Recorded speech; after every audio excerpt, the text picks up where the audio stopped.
오늘 있었던 일 가장 빠르게 전해드리는 오늘의 정치 뉴스입니다. 국민의힘은 21일 김상환 헌법재판소장 후보자 인사청문회에서 정치적 편향성을 문제 삼으며 이재명 대통령의 보훈 인사라고 주장하며 강력한 공세를 펼쳤습니다.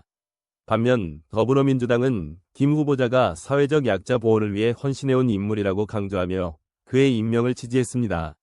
서범수 국민의힘 의원은 이날 국회에서 진행된 인사청문회에서 김 후보자가 대법관 재직 시절 이재명 대통령의 공직선거법 위반 사건에서 무죄 의견을 제시한 점을 집중적으로 질책했습니다. 서 의원은 임명권자인 이 대통령과 관련된 사건에서 무죄 의견을 낸 인연이 있다며 정치인의 소극적인 거짓말을 허용한다는 의견을 내놓은 바 있는데 지금도 그 입장을 고수하느냐고 따져 물었습니다. 김 후보자는 거짓말을 허용한다는 적극적인 의미는 아니었다. 고 해명하며 당시 판단이 순수히 법리적 근거에 따른 것이라고 강조했습니다. 서 의원은 더 나아가 이 대통령의 정치적 생명을 구한 보훈 인사이자 청탁 인사라는 평가가 나오고 있다며 만약 김 후보자가 무죄 의견을 내지 않았다면 과연 이 대통령이 그를 지명했을 것인지 의문이다 라고 지적했습니다. 김 후보자는 이에 대해 모든 판단은 법적 쟁점에 대한 신중한 검토의 결과라며 정치적 편향성에 대한 우려를 항상 경계하고 있다고 답변했습니다.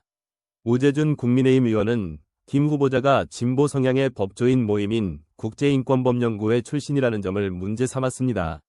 우 의원은 특정 학회 출신 인사들이 헌법재판소에 과도하게 포진되어 있다며 이는 정치적 편향성으로 이어질 수 있다고 우려를 표명했습니다.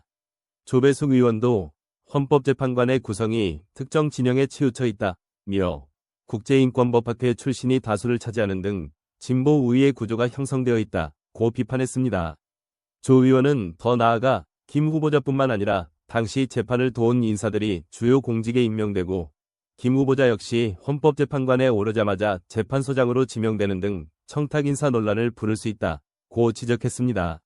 유영하 의원은 김 후보자의 부동산 갭투자 의혹을 제기하며 재건축 예정 단지를 선별적으로 투자해 재산을 증식한 사실이 확인되었다고 주장했습니다.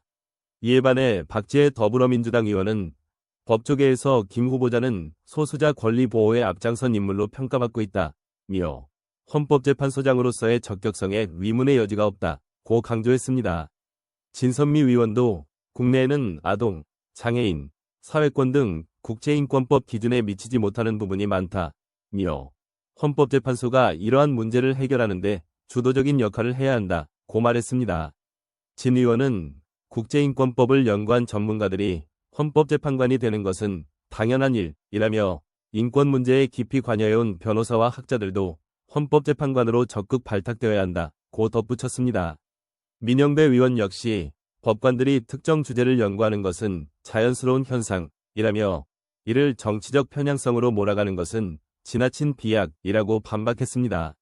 최혁진 무소속 의원은 국제인권법연구회의 활동을 정치적 편향성으로 규정하는 것은 부당하다며 해단체는 대한민국 인권 증진을 위해 노력해온 조직이라고 강조했습니다.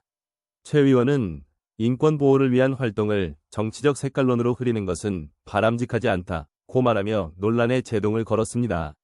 이날 인사청문회에서 김 후보자는 각종 의혹에 대해 꾸준히 해명을 시도하며 헌법재판소장으로서의 소명감을 피력했습니다. 그러나 국민의힘과 더불어민주당의 첨예한 대립 속에서 그의 임명 여부는 향후 정치적 논쟁으로 이어질 전망입니다. 영상이 유익했다면 구독과 좋아요 부탁드립니다. 구독자 여러분 항상 감사합니다.